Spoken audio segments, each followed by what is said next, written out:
Good morning to all of you and welcome to all of you in OCIS PCS classes. कैसे हैं आप लोग? Hope so सभी अच्छे होंगे, पढ़ाई भी सबकी बहुत बेहतर चल रही होगी। चलिए, तो आज की करंट अफेयर्स की जो सेशन है उसमें हम लोग देख लेते हैं कि आपके एग्जामिनेशन पॉइंट ऑफ व्यू से कौन कौन से महत्वपूर्ण इश्यूज हैं और मुद्दे हैं। आते हैं फर्स्ट मुद्दे पे।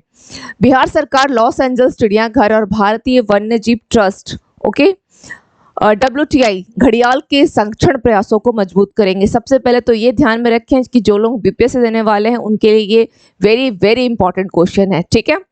अब हम लोग देखते हैं मुद्दे को। तो बिहार सरकार किसके साथ कर रही है? Los Angeles, okay, Los Angeles है। और कौन इस पे शामिल है? लॉस एंजल्स चिड़ियाघर और भारतीय वन्य जीव ट्रस्ट घड़ियाल के संरक्षण के प्रयासों को मजबूत करेंगे। कौन कौन करेंगे? सबसे पहले ध्यान रखना है, लॉस एंजल्स अमेरिका में है, लॉस एंजल्स चिड़ियाघर और WTI घड़ियाल के संरक्षण को मजबूत करेंगे। और ये किसका प्रोजेक्ट है? ये बिहार सरकार, ओके, बिहार सरकार। अब देख लेते हैं एक्चुअली 2014 में बिहार सरकार ने क्या किया था। 2014 में, ठीक है, बिहार सरकार ने गंडक नदी में घड़ियालों के प्रजनन को पूर्व रूप में लाने के लिए, ठीक है, घड़ियाल संरक्षण परियोजना आरंभ किया। कौन सा परियोजना था? घड़ियाल संरक्षण परियोजना को शुरू की, ठीक है। जब ये परियोजना शुरू किया गया था तो यह किसके सहयोग से किया गया? भारतीय वन्य जीव संरक्षण, ओके, भारतीय वन्य जीव ट्रस्ट के सहयोग से किया गया था, यानी WTI के सहयोग से किया गया। जब इसे स्टार्ट किया गया 2014 में तो इसके कुछ सकारात्मक परिणाम देखे गए। कैसे दिखे थे? 2014 में करीब 30 घड़ियालों की तुलना में, ठीक है, करीब ये इंपॉर्टेंट नहीं है, बस समझाने के लिए बता रही हूँ, करीब 30 घड़ियालों की तुलना में अप्रोक्स आपके जो देखा गया इसमें एक वृद्धि की गंडक नदी में गंडक नदी का 284 किलोमीटर का एरिया, ठीक है, इतने क्षेत्र में 2014 की तुलना में, यानी 2014 की 30 की तुलना में जो घड़ियालों की संख्या थी उसमें देखा गया कि जब प्रोजेक्ट को स्टार्ट की गई तो इसके कुछ सकारात्मक परिणाम आए। सकारात्मक परिणाम किस रूप में आए कि 284 किलोमीटर का जो गंडक नदी का जो एरिया था उसमें करीब, ठीक है, इसमें करीब 217 यानी 217 घड़ियाल जो है वो देखे गए। क्लियर? कहाँ 2014 की बात करें तो 30 घड़ियाल, और वर्तमान में कितना देखा गया? करीब 284 किलोमीटर के एरिया में 217 घड़ियाल। तो जाहिर सी बात है ये क्या हुआ? एक सकारात्मक परिणाम देखा गया, ठीक है। तब जबकि केवल WTI भारतीय वन्य जीव ट्रस्ट का सहयोग से ये प्रोजेक्ट चल रहा था। जब ऐसा कुछ सकारात्मक परिणाम दिखाई दिया तो लॉस एंजल्स चिड़ियाघर इसमें कैसे शामिल हो गई? तो लॉस एंजल्स जो चिड़ियाघर है XC2 इंक्यूबेशन के द्वारा क्या है, इनका काम क्या है कि अगर कुछ सकारात्मक परिणाम देखे गए तो उस परिणाम उसको और सफल करना, उसको और मजबूत करना, ठीक है, यानी इस प्रोजेक्ट को और किस तरीके से संरक्षण दिया जा सकता है, ये प्रोजेक्ट और कैसे मजबूत हो सकता है, तब लॉस एंजल्स में शामिल होती है, ठीक है। उसके अपने कार्य कैसे थे? जो संरक्षण का प्रयास चल रहा है, यह जो संरक्षण का प्रयास, या फिर आप इसे इसके यहाँ स्किप कर सकते हैं, यह जो संरक्षण का प्रयास चला उस संरक्षण का प्रयास को मजबूत करना लॉस एंजल्स चिड़ियाघर XC2 इंक्यूबेशन के कार्यक्रम के तहत आता है।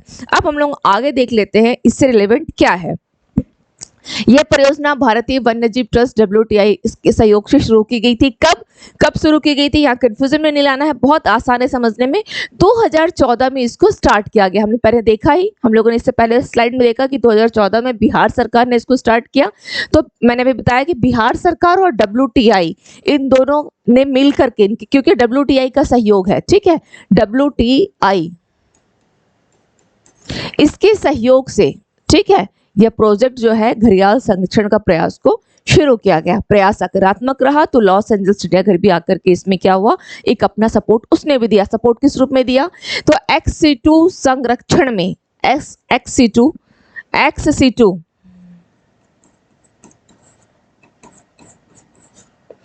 XC2 संरक्षण में क्या होता है? एक लुप्त प्राय प्रजाति, जो प्रजाति अब लुप्त होने के कगार पे, बिल्कुल लुप्त होने के कगार पे है, उस प्रजाति को उसके प्राकृतिक आवास से बाहर, ठीक है, बाहर क्या किया जाता है? संरक्षित किया जाता है। XC2 संरक्षण के तहत क्या होता है?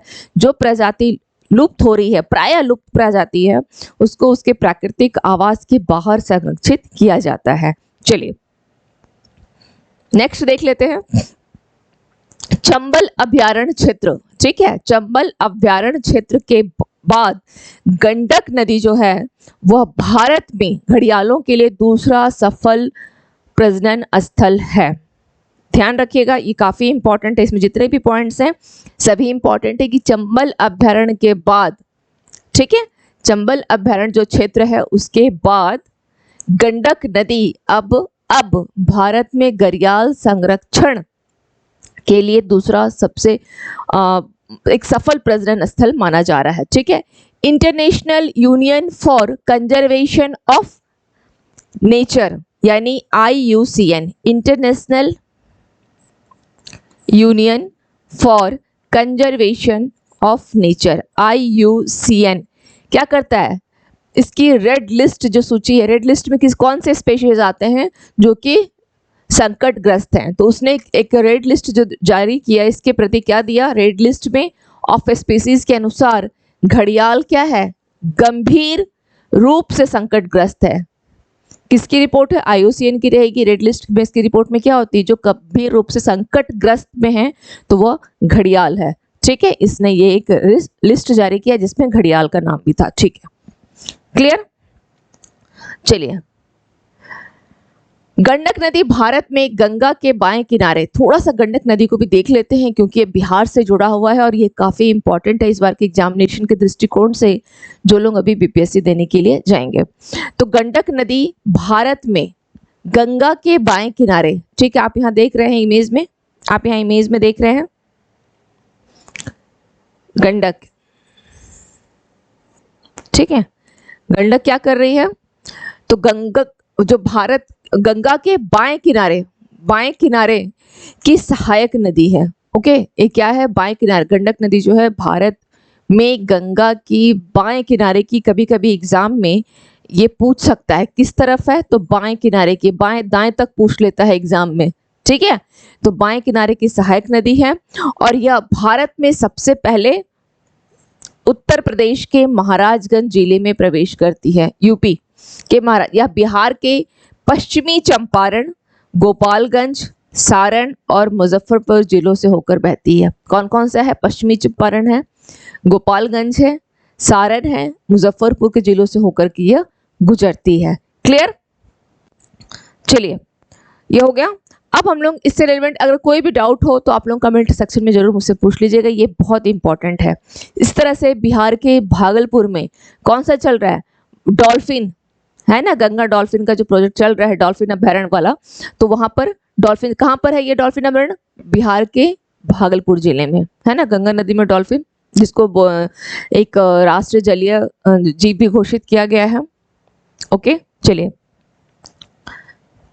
नेक्स्ट देख लेते हैं।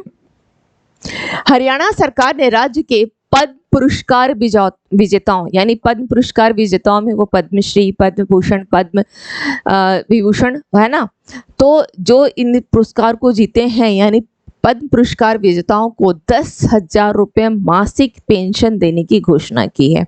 किसको किया गया है, किसको किया गया है, तो पद्म पुरस्कार विजेताओं को कितना रुपए की मासिक पेंशन है, 10,000 रुपए की मासिक पेंशन दे रही है। और कौन सी सरकार दे रही है, तो हरियाणा सरकार दे रही है, या हरियाणा सरकार दे रही है।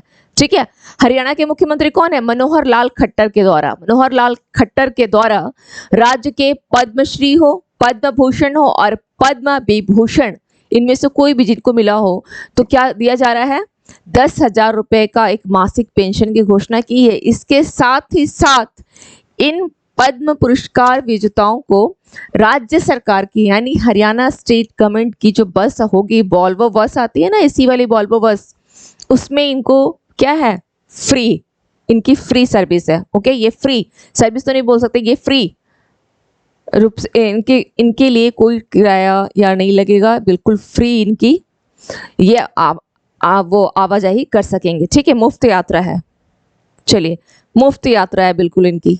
ओके, इसके साथ ध्यान रखिएगा, ये भी एक है, ये सुविधा दी गई है 10,000 रुपये मासिक पेंशन, उसके साथ ही वॉल्वो बस, यानी ये अगर हरियाणा पीसीएस जो लोग देंगे तो वहाँ पे ये वहाँ के लिए इंपॉर्टेंट है, अदरवाइज अदर स्टेट के लिए नहीं। यहाँ अदर स्टेट में केवल इतना पूछ सकता है कि 10,000 रुपये मासिक पेंशन जो दिया जाएगा पद्म पुरस्कार विजेताओं को, तो किस राज्य सरकार की है, तो ये हरियाणा सरकार की है। और अगर हरियाणा में पूछता है क्वेश्चन को तो वो इम्पोर्टेंट हो जाएगा कि जो वॉल्वो बस में इनकी मुफ्त यात्रा है ना, इनको टिकट नहीं लगेगा। चलिए, राज्य सरकार 1.80 लाख रुपए तक की वार्षिक आय वाले, यानी जिनकी वार्षिक आय कितनी है 1.8 लाख रुपए तक की वार्षिक आय वाले परिवारों को कितना दे रही है, 5 लाख रुपए तक का स्वास्थ्य बीमा लाभ प्रदान कर रही है। कितना, 5 लाख रुपए तक का स्वास्थ्य बीमा लाभ। ठीक है, आय कितनी, वार्षिक आय इतनी 1.80 लाख वार्षिक आय वालों को। चलिए नेक्स्ट देख लेते हैं क्या है। भारत के शीर्ष athlete Murali Sreeshankar Paris Diamond League में पुरुषों की लंबी कूद स्पर्धा में तीसरे स्थान पर रहे। अब यहाँ पर सबसे पहले भारत के कौन है, भारत के शीर्ष एथलीट हैं Murali Sreeshankar, Murali Sreeshankar Paris Diamond League में, किसमें, तो पेरिस डायमंड लीग में। सेकंड यहाँ क्वेश्चन बन सकता है, पुरुषों की लंबी कूद किसमें, तो पुरुषों की लंबी कूद की स्पर्धा में, कंपटीशन में स्थान कौन सा, तीसरा स्थान।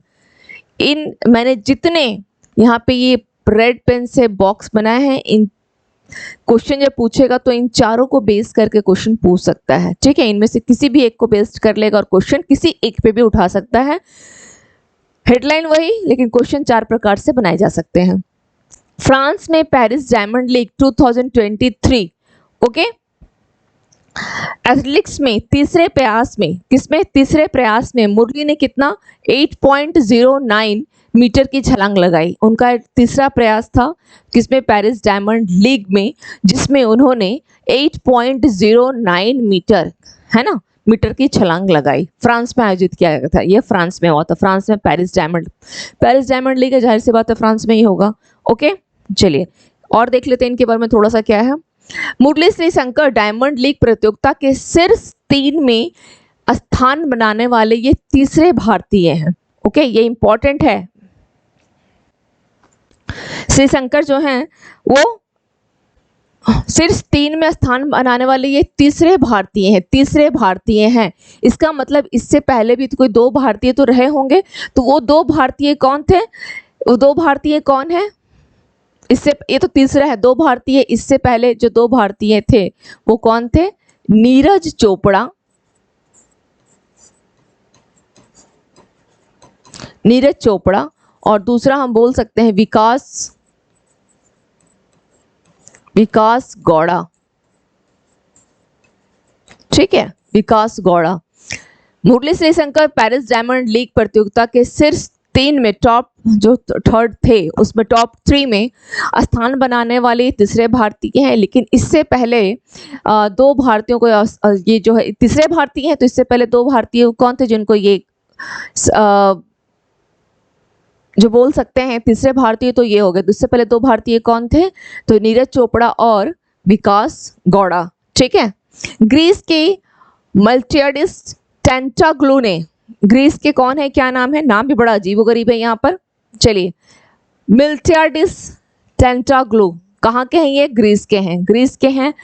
मिलिटियाडिस टेंटाग्लू ने कितना मीटर, 8.13 मीटर की छलांग लगाकर पेरिस डायमंड का खिताब को जीत लिया। यानी सोचिए कि जो मुरली श्री शंकर है वो 8.0 है ना, 8.0, और इन्होंने क्या किया 13, केवल मतलब बोला जा सकता एकदम माइन्यूट सा एक डिफरेंस है, और ये क्या हो गया, खिताब को जीत लिए। ठीक है, चलिए, और स्विट्जरलैंड के साइमन ए हाइमर, स्विट्जरलैंड के कहाँ के हैं, स्विट्जरलैंड के साइमन ए हाइमर, इन्होंने कितना है 8.11 मीटर, 8.11 मीटर की छलांग के साथ किस स्थान पर, दूसरे स्थान पर रहे हैं। टॉप में कौन थे, टॉप में कौन है, टेंटाग्लू को याद रखिए, ग्रीस का है टेंटाग्लू 8.13 मीटर, स्विट्जरलैंड का है साइमन। ओके, साइमन स्विट्जरलैंड याद रहेगा 8.11 मीटर, एंड 8.09 कौन है, कौन है? मुरली श्री शंकर भारत के तीसरे भारतीय। इससे पहले 2 भारतीयों को ये गौरव प्राप्त हो चुका है, वो है नीरज चोपड़ा और विकास गौड़ा। क्लियर? चलिए अब देख लेते हैं नेक्स्ट रिसोर्स क्या है। स्थापित पवन ऊर्जा क्षमता के मामले में, स्थापित पवन ऊर्जा क्षमता के मामले में गुजरात जो है वो पहले स्थान पर है। ठीक है, अगर गुजरात पहले स्थान पर है, स्थापित पवन ऊर्जा क्षमता की बात कर रहा है, ओके, पहले स्थान पर है गुजरात। इसने क्या किया है? गुजरात पहले स्थान पर है किस पे? स्थापित पवन ऊर्जा क्षमता में पहले स्थान पे, और दूसरे स्थान पे इसने तमिलनाडु को साइड करके यह स्थान प्राप्त किया है। ठीक है, इससे पहले तमिलनाडु था, तो ध्यान रखिएगा गुजरात तो पहले स्थान पे है और दूसरे पे वर्तमान में कौन है? तमिलनाडु। तमिलनाडु, क्योंकि तमिलनाडु को साइड करके ही गुजरात को ये स्थान मिला है। ठीक है, तमिलनाडु जो है यह पहले, गुजरात पहले स्थान पे, तमिलनाडु दूसरे स्थान पे। क्लियर है? बिल्कुल समझ में आ रहा है? मैंने 2 लिख दिया, बाकी उतना डिटेल लिखने की आवश्यकता नहीं है। अब देख लेते हैं आगे। राजस्थान के बाद गुजरात, राजस्थान के बाद गुजरात जो है 20,000 मेगावाट से अधिक, 20,000 मेगावाट से अधिक की संचयी नवीकरणीय ऊर्जा क्षमता प्राप्त करने वाला यह दूसरा राज्य बन गया है। किस में बना है? किस में बना है? यह है स्थापित पवन ऊर्जा की केवल बात कर रहा है, और यह है संचयी नवीकरणीय ऊर्जा क्षमता। नवीकरणीय ऊर्जा क्षमता यानी ओवरऑल में आ गया। ठीक है, ओवरऑल नवीकरण जितने भी रिन्यूएबल एनर्जी हैं, ठीक है, उसमें राजस्थान जो है टॉप पर है और आपका गुजरात जो है वो सेकंड पे है, दूसरे स्थान पर है, ध्यान रखिएगा। और ये केवल स्थापित पवन ऊर्जा क्षमता की अगर बात करता है, स्थापित पवन ऊर्जा क्षमता की, तो गुजरात पहले स्थान पर है और तमिलनाडु दूसरे स्थान पर है। ये बहुत अच्छे से ध्यान रखिएगा, ठीक है, इसमें कंफ्यूजन नहीं होना है। यहाँ पर ओवरऑल की बात कर रहा है, नवीकरणीय यानी रिन्यूएबल एनर्जी ओवरऑल, और ये केवल पवन ऊर्जा क्षमता में गुजरात फर्स्ट, तमिलनाडु सेकंड। चलिए इसके बारे में थोड़ा सा और देख लेते हैं। 31 मई 2023 तक, ओके, गुजरात की जो संचयी स्थापित क्षमता है कितनी है? 31 मई 2023 तक गुजरात की संचयी स्थापित क्षमता कितनी है? 20,293 यानी 20,293 मेगावाट थी। ठीक है, इतनी मेगावाट थी। और अगर देखिए यहाँ पे लिखा हुआ है समग्र नवीकरणीय क्षेत्र में, समग्र यानी ऑल, सौर ऊर्जा हो गया, पवन ऊर्जा हो गया, मतलब ऑल की बात कर रहा है, जितने भी रिन्यूएबल एनर्जी है ऑल की बात कर रहा है। उसमें राजस्थान 22,518 मेगावाट की कुल क्षमता के साथ शीर्ष राज्य है। शीर्ष राज्य है राजस्थान, ओवरऑल रिन्यूएबल एनर्जी में राजस्थान शीर्ष राज्य पर है। तमिलनाडु 18,125 मेगावाट की कुल स्थापित क्षमता के साथ यह तीसरे स्थान पर है। तमिलनाडु तीसरे स्थान पर है, ओके, इतनी मेगावाट की कुल स्थापित क्षमता के साथ यह तीसरे स्थान पर है। अब यहाँ एक चीज ध्यान दीजिएगा कि भारत में जो पवन ऊर्जा का जो डेवलपमेंट स्टार्ट हुआ था वो 90 के दशक से स्टार्ट हुआ था। ठीक है, 90 के दशक में स्टार्ट हुआ था, और वर्तमान में पूरे विश्व में अगर भारत का पोजीशन पूछा जाए, वर्तमान में अगर पवन ऊर्जा की कुल स्थापित क्षमता में, पवन ऊर्जा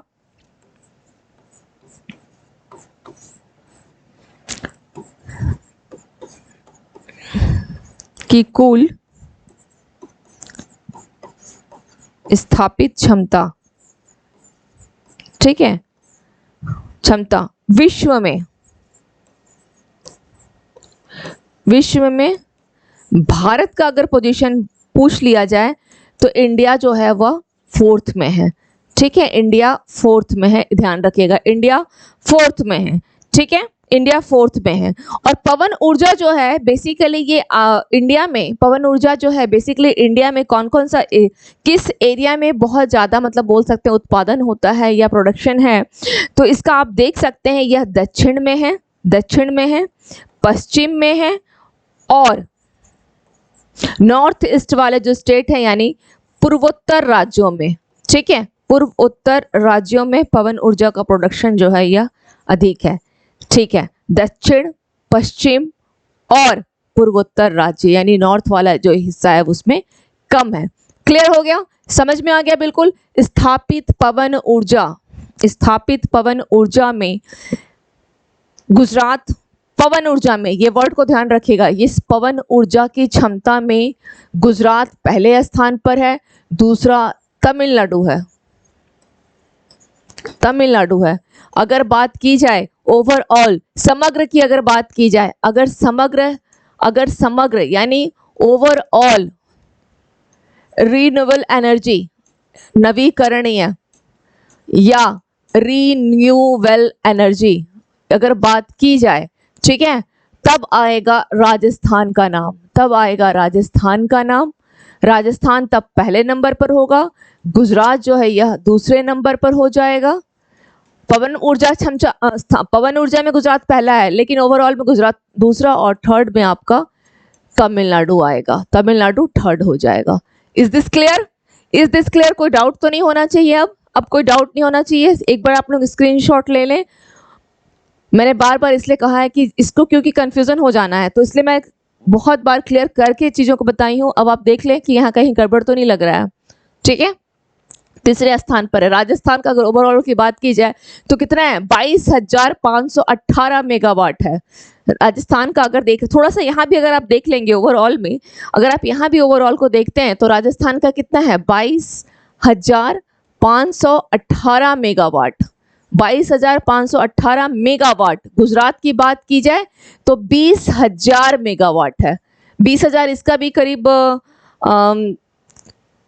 देखा जाए तो 20,000 आसपास मान के चलिए, ठीक है। 20,293, हाँ यहाँ दिया हुआ है 20,293 या 20,000 मान के चलें इसका, ठीक है।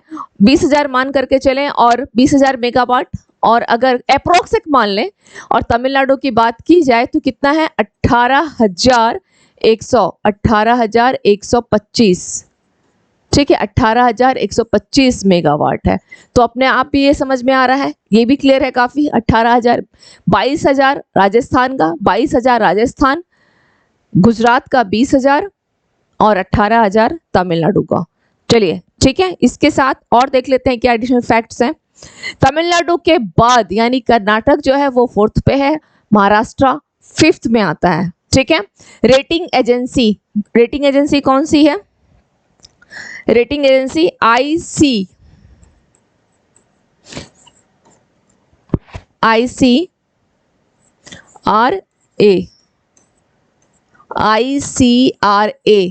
के अनुसार अक्षय ऊर्जा क्षमता में, ठीक है, अक्षय ऊर्जा क्षमता में वृद्धि जो है फाइनेंशियल ईयर 2023 में यानी इस साल कितना है, 15 गीगावाट से बढ़कर नेक्स्ट ईयर यानी 24 में कितने का सोचा गया कि कितना हो सकता है, तो 15 गीगावाट से बढ़कर के 20 गीगावाट होने की उम्मीद है। देखते हैं कितना होगा, वो तो जब फिर रिपोर्ट आएगी तो देखा जाएगा, लेकिन ऐसा एक अनुमान अभी लगाया जा रहा है।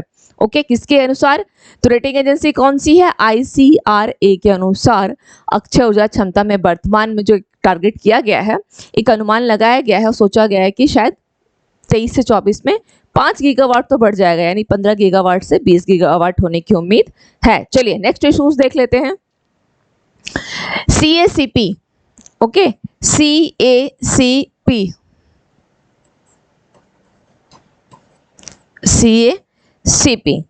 इसको आप यहां पे लिख भी लें, कमीशन फॉर एग्रीकल्चर,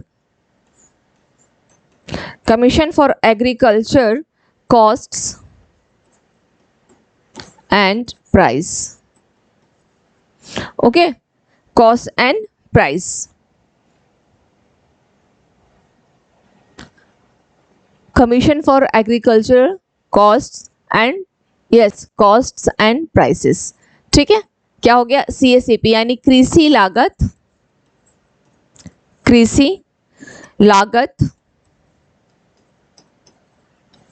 और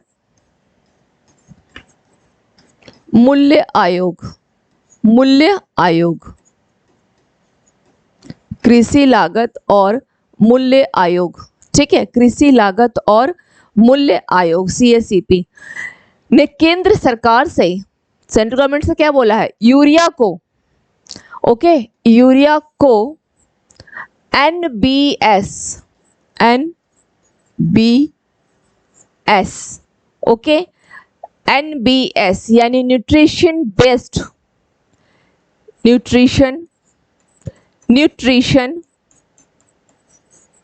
based system. Okay, nutrition based system व्यवस्था के तहत लाने की सिफारिश की है। किसको, किसने कहा है? CACP यानी कृषि लागत और मूल्य आयोग ने, commission for agriculture cost and prices. इसने क्या किया है? केंद्र सरकार को बोला है कि यूरिया को NBS व्यवस्था के तहत लाने की सिफारिश की है। क्यों? इस व्यवस्था के तहत नहीं होने के कारण ही, NBS व्यवस्था के तहत नहीं होने के कारण ही यूरिया क्या क्या किया जाता है? अधिक से अधिक यूज किया जाता है। मतलब बिना सोचे समझे जितना छिड़काव करना है कर दो यूरिया का। देखते हैं क्या है। यूरिया के असंतुलित उपयोग, है ना, ये भी क्या है? यूरिया भी एक खाद है, तो इसके में एक बैलेंस्ड होना चाहिए, वो बैलेंस्ड नहीं है, असंतुलित इसका उपयोग किया जा रहा है। तो इसी असंतुलित उपयोग के मुद्दे को हल करने के लिए CACP ने किसको बोला? NBS व्यवस्था के तहत क्या बोला कि यूरिया को, ठीक है, पोषक तत्व आधारित सब्सिडी यानी न्यूट्रिशन बेस्ड सिस्टम, मैंने लिख दिया है ना, सिस्टम नहीं है, सब्सिडी है, सब्सिडी। ओके, सब्सिडी कि तो यूरिया को लाने की सिफारिश की है। ठीक है, क्यों किया है? असंतुलित उपयोग जो हो रहा है, इसी मुद्दे को हल करने के लिए। ठीक है, देखते हैं आगे इसके साथ क्या जुड़ा हुआ है। कृषि में यूरिया का अनुपातहीन उपयोग पौधों का क्या करता है? पौधों के पोषक तत्वों के असंतुलन के बिगड़ने का प्राथमिक कारणों में से एक है। मैंने आपको अभी कहा कि अधिक, जब उस पर कोई व्यवस्था ही नहीं है तो इसका अधिक से अधिक यूज किया जा रहा है, एकदम अनुपातहीन, कोई है ही नहीं कितने अनुपात में देना है। इससे क्या होता है? जो पोषक तत्व हैं, जो न्यूट्रिशन होते हैं, उसके असंतुलन के बिगड़ने का जो बहुत कारण तो बहुत होते हैं, उनमें से ये भी एक बहुत बड़ा कारण है। वर्तमान में यूरिया जो है क्या है? वो NBS के अंतर्गत नहीं आता है। अगर उसके अंतर्गत नहीं आता है, जैसे कि जिसमें फास्फोरस आ जाए, पोटाशियम आ जाए, जैसे गैर यूरिया उर्वरक आते हैं, फास्फोरस, पोटेशियम, तो इसकी मात्रा क्या है? लोग संतुलित करके देते हैं। लेकिन यूरिया इसके अंतर्गत आता नहीं है, NBS के अंतर्गत आता नहीं है, तो क्या किया जाता है? अन्य उर्वरकों का MRP जो है NBS नीति के अप्रत्यक्ष नियंत्रण में है। तो अन्य उर्वरकों का MRP NBS के क्या है? अप्रत्यक्ष नियंत्रण में है। ठीक है, बस उसको समझना है थोड़ा सा। इन उर्वरकों के निर्माता उचित सीमा के भीतर MRP तय करने की स्वतंत्रता रखते हैं। नतीजन क्या होता है? यूरिया की तुलना में अन्य उर्वरकों की कीमतों में पिछले कुछ वर्षों में काफी वृद्धि हुई है। यूरिया की तुलना में जो दूसरी उर्वरक हैं, खाद हैं, उसकी कीमत में काफ़ी वृद्धि हो गई है। इससे किसान का झुकाव क्या होता है? यूरिया की तरफ होता है। वो लोग अधिक से अधिक यूरिया का यूज़ करने लग जाते हैं, और अधिक यूरिया के कारण पोषक तत्वों के असंतुलन का मुख्य कारण क्या है? उर्वरक सब्सिडी, हम इसको इनडायरेक्टली बोल सकते हैं कि उर्वरक सब्सिडी जो है वो भी पोषक तत्वों के असंतुलन का एक मुख्य कारण है। ठीक है, आगे इसमें देख लेते हैं। CACP ने प्रति किसान उर्वरकों के सब्सिडी वाले बैग की संख्या को सीमा निर्धारित करने की भी कोशिश, एक सिफारिश की है। इसने क्या बोला है? किसान उर्वरकों के सब्सिडी वाले जो बैग हैं, जिन में उनको सब्सिडी दी जाती है, तो उसका भी बोला है कि एक संख्या को निर्धारित कर दो। जैसे सपोज अगर आपको यूरिया दिया जा रहा है सपोज, तो आपके पास 5 बोरी से अधिक नहीं जानी चाहिए, तो उसकी संख्या निर्धारित कर दो। फास्फोरस दिया जा रहा है तो 2 बोरी से अधिक नहीं होनी चाहिए। तो इस तरह से इसकी भी सिफारिश CACP ने किया है। ठीक है, भारत दुनिया में उर्वरकों के यानी खाद के सबसे बड़े उत्पादक और उपभोक्ताओं में से एक है, यानी प्रोडक्शन भी अधिक करता है और यूज भी सबसे ज्यादा क्या करता है? यही करता है, भारत करता है। ठीक है, भारत करता है। ओके, भारत करता है। तो क्लियर हो गया, ये समझ में आ गया, समझ में आया कि भारत जो है यूरिया के मामले में NBS का रोल, और CACP सिर्फ क्या करेगा? वो तो सिफारिश करेगा केंद्र को कि आप ऐसा ऐसा करो, लेकिन NBS में क्या नहीं आता है? यूरिया जो है वो नहीं आता है, जिसके कारण क्या हो गया? उसके ऊपर कोई नियंत्रण नहीं है, वो अनुपातहीन लोग यूज कर रहे हैं, और जो दूसरे उसके दायरे में आते हैं लाइक फास्फोरस, पोटाशियम या अन्य उर्वरक एनबीएस के अप्रत्यक्ष दायरे में आते हैं और उनका एक फिक्स टाइम पीरियड भी रहता है कि आप इस टाइम पीरियड में अपना मूल्य बढ़ा सकते हो या कम कर सकते हो, जो भी उनके ऊपर एक फिक्स टाइम पीरियड दिया गया है, एक निर्धारित जो है सीमा कर दिया गया है। तो इससे क्या होता है, वो लोग उसकी रेट को बढ़ा देते हैं, एमआरपी अन्य उर्वरक की बढ़ जाती है, तो यूरिया का रेट कम होने के कारण किसान इसको अधिक यूज करते हैं। इससे पोषक तत्वों की मात्रा जो है असंतुलित हो रही है, ठीक है, पोषक, और वो नुकसान कहीं ना कहीं क्या होगा, उसका नुकसान तो हम लोगों को सहना झेलना पड़ेगा ना, हम लोग सहेंगे उस नुकसान को। तो इसलिए इस यूरिया के ऊपर इतनी जो है चर्चाएं आपको मैंने बता दिया डिटेल में। अब इससे रिलेवेंट कोई भी न्यूज हो आप लोग आराम से कर सकते हैं। चलिए, पीटर एल्बर्ट्स IATA के बोर्ड ऑफ गवर्नर्स के अध्यक्ष चुने गए हैं, ठीक है। IATA के कौन चुने गए हैं, पीटर एल्बर्ट्स किसके चुने गए हैं, पीटर एल्बर्ट्स IATA के बोर्ड ऑफ गवर्नर्स के अध्यक्ष चुने गए हैं। IATA है क्या, इंटरनेशनल एयर ट्रांसपोर्ट एसोसिएशन। क्या है यह, international air transport association IATA। यह दुनिया की एयरलाइनों का एक व्यापार संघ है, ठीक है। और उस बोर्ड ऑफ गवर्नर्स का अध्यक्ष किसको चुना गया है, पीटर एल्बर्ट्स को, ठीक है, पीटर एल्बर्ट्स। IATA थोड़ा देख लेते हैं कि है क्या। चलिए, IATA इसका मुख्यालय मॉन्ट्रियल कनाडा में है और इसकी स्थापना 1945 में हुई थी, बस इतना ही। चलिए नेक्स्ट देखते हैं, नेक्स्ट क्या है। संयुक्त राज्य अमेरिका ने संयुक्त राष्ट्र शैक्षिक, वैज्ञानिक और सांस्कृतिक संगठन, यानी इसे शॉर्ट में बोला जाए तो यूनेस्को, है ना, अमेरिका ने यूनेस्को में फिर से शामिल होने की घोषणा की है। एक्चुअली ये हट गया था ना, 2017 में तो हट चुका था, यूनेस्को से हट गया था, तो फिर से शामिल होने का इसने घोषणा किया है। अब देखते हैं इसमें क्या है। यह निर्णय यूनेस्को के लिए एक बड़ा क्या होगा, वित्त प्रोत्साहन होगा।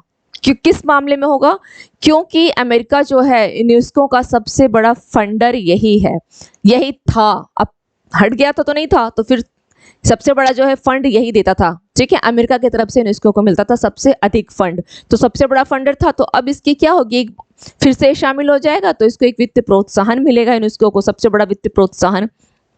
अब देख लेते हैं इसके आगे। 2017 मैंने आपको भी बताया कि एक्चुअली हुआ था, अमेरिका ने इजराइल विरोधी पूर्वाग्रह, ओके,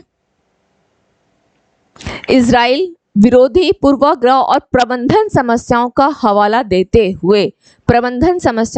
देते हुए ये यूनेस्को छोड़ दिया था, ठीक है, यूनेस्को छोड़ दिया था। आप यहाँ देख ही रहे हैं, ये फिर से क्या हो रहा है, फिर से क्या हो रहा है, तो यूनेस्को में शामिल हो रहा है, यानी अमेरिका फिर से किस में शामिल होगा, यूनेस्को में शामिल हो रहा है। ये हट कब गया था, 2017 में ये छोड़ दिया था, 2017 में छोड़ दिया था और 2023 में फिर से इसने घोषणा किया है, शामिल होने की बात की है।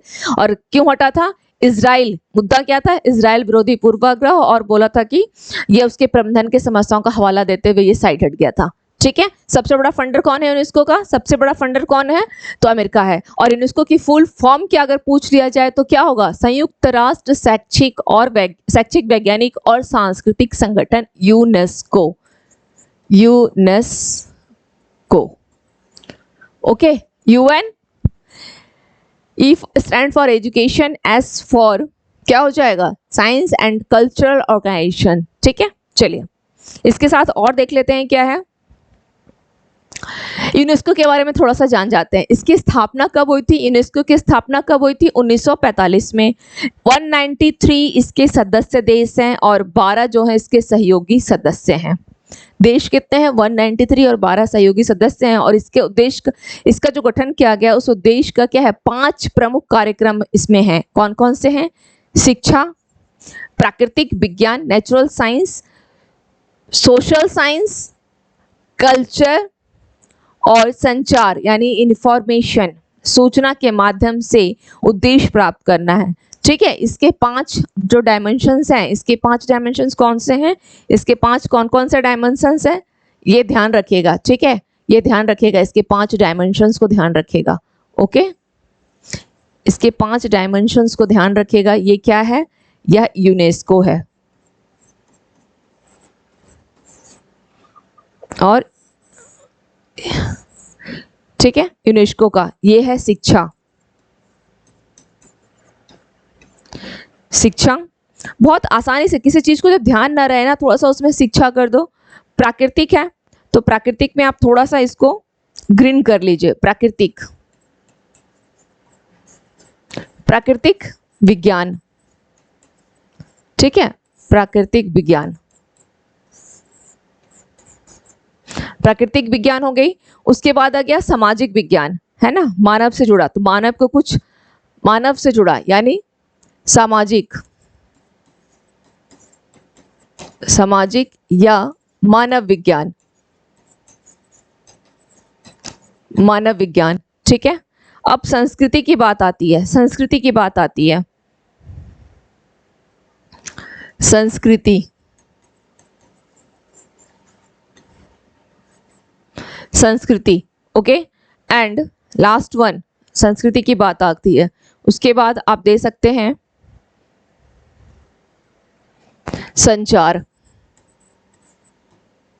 संचार या सूचना, या सूचना। ये इसके 5 जो है इसके कार्यक्रम है, ये इसके 5 कार्यक्रम है, ठीक है, ये इसके 5 कार्यक्रम हैं। कौन कौन से हैं? शिक्षा, प्राकृतिक विज्ञान, अच्छा ये सामाजिक मानव विज्ञान शायद सो नहीं हो रहा होगा, है ना, सामाजिक मानव विज्ञान सो नहीं हो रहा होगा।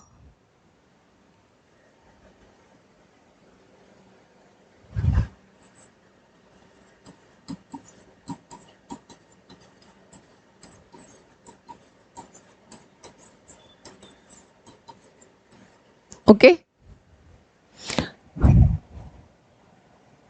क्लियर। और ये है संस्कृति, क्लियर। चलिए, ठीक है, ये बिल्कुल ध्यान रखिएगा, इसलिए मैंने इमेज बनाया है, इसलिए मैंने इमेज बनाया है, ठीक है, इसलिए मैंने प्राकृतिक है तो कुछ हरा भरा प्राकृतिक विज्ञान हो गया, शिक्षा रेड से हो गई, सामाजिक और मानव विज्ञान, संस्कृति और सूचना संचार यूनेस्को के, ये क्या हो गए, ये 5 इसके कार्यक्रम के क्षेत्र हैं। चलिए नेक्स्ट देख लेते हैं, इसका मुख्यालय कहाँ है यूनेस्को का? पेरिस फ्रांस में है। ऑड्रा, कौन है? ऑड्रा, ऑड्रा अज़ोले, अज़ोले यूनेस्को के महानिदेशक हैं, क्लियर। चलिए नेक्स्ट इश्यूज देखते हैं क्या है। अंतर्राष्ट्रीय एल्बिनिज्म जागरूकता दिवस, एल्बिनिज्म जागरूकता दिवस कब मनाया जाता है? 13 जून को। इसकी थीम क्या है? इसकी थीम क्या है? Inclusion is strength, inclusion in strength इसकी थीम है। कि होता क्या है एक्चुअली? एल्बिनिज्म एक क्या है? अनुवांशिक रूप से वंशागति गैर संक्रामक बीमारी है। सबसे ध्यान रखिएगा, यह क्या है? एक गैर संक्रामक बीमारी है, गैर संक्रामक बीमारी है जो किसको करता है affected?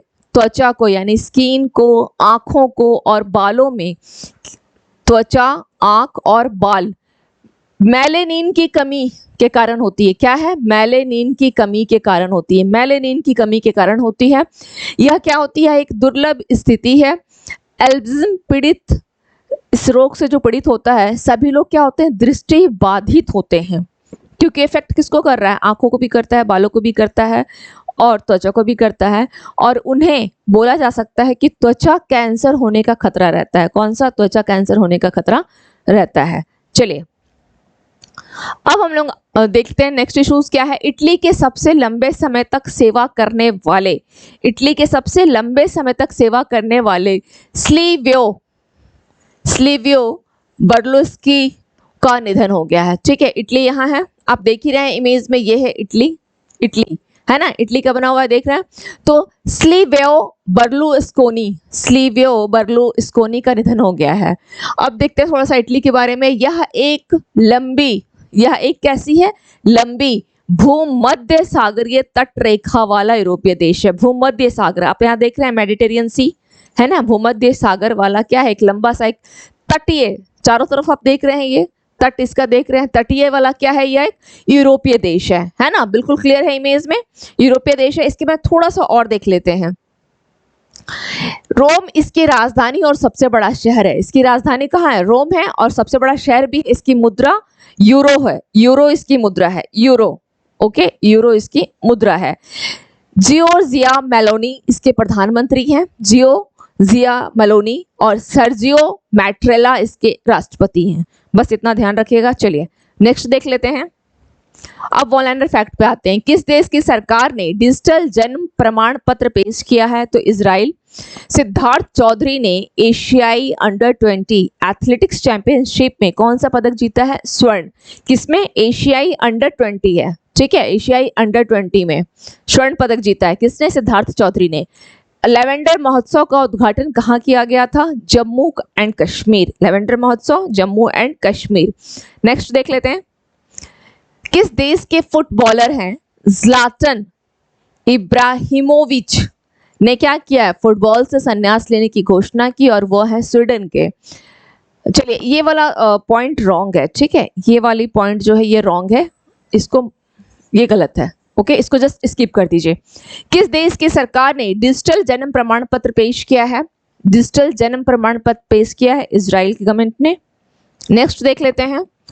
Athletics federation of India की चयन समिति के अध्यक्ष पद से किसने इस्तीफा दे दिया है? किसके? Athletics federation of India, Gurbachan Singh Randhawa, okay. Forbes की ग्लोबल 2000 टॉप कंपनियों के लिस्ट में रिलायंस इंडस्ट्रीज लिमिटेड का कौन सा स्थान है? तो 45 रैंक है इसकी।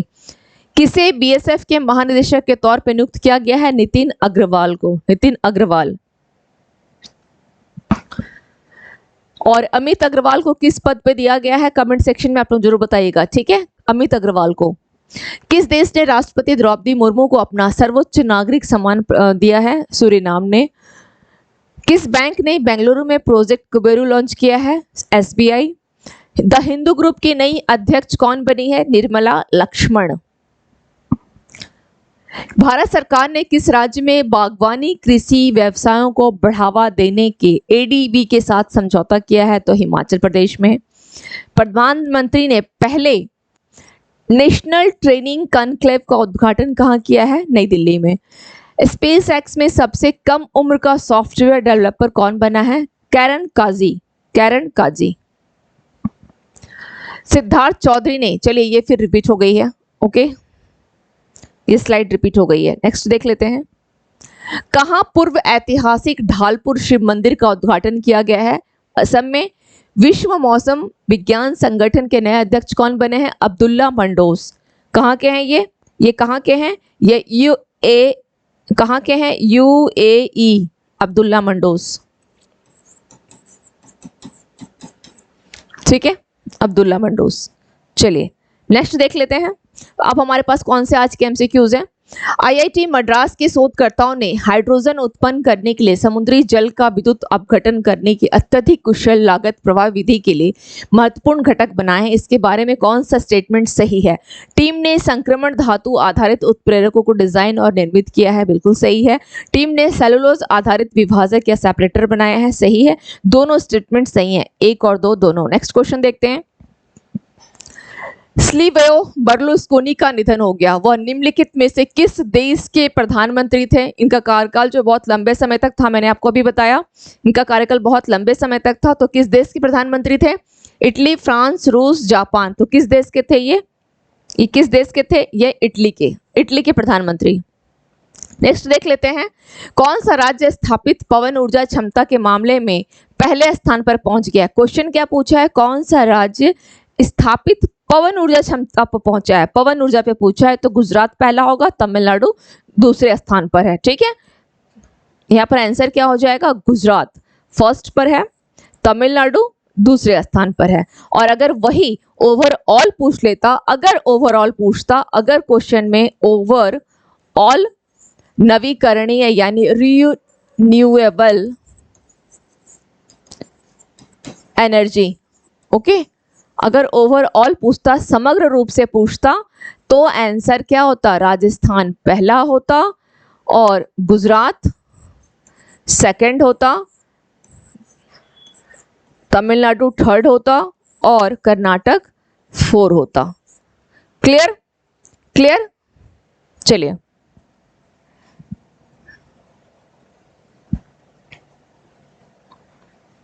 नेक्स्ट क्वेश्चन देखते हैं।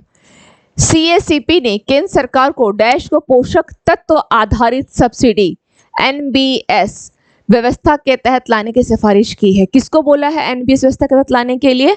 तो यूरिया की सिफारिश की है ना, यूरिया की। अभी अभी मैंने आपको बताया है किसकी है, यूरिया की सिफारिश की है। चलिए नेक्स्ट देख लेते हैं। नेक्स्ट क्या है? अप्रैल 2023 में भारत का औद्योगिक उत्पादन बढ़कर कितना परसेंट हो गया? तो 4.2%। 4.2%। नेक्स्ट क्वेश्चन देखते हैं।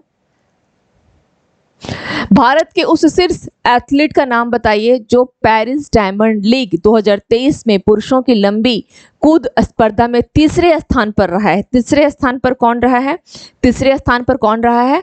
तो वह है क्या नाम है? मुरली श्रीशंकर। क्या आंसर क्या होगा? मुरली श्रीशंकर। मुरली श्रीशंकर। मुरली श्रीशंकर है ना, मुरली श्रीशंकर। और इससे पहले भी 2 भारतीयों को यह ऐसा मतलब गौरव प्राप्त हो चुका है और वो हैं नीरज चोपड़ा और विकास गौड़ा। ठीक है, नीरज चोपड़ा और विकास गौड़ा। ठीक है, चलिए।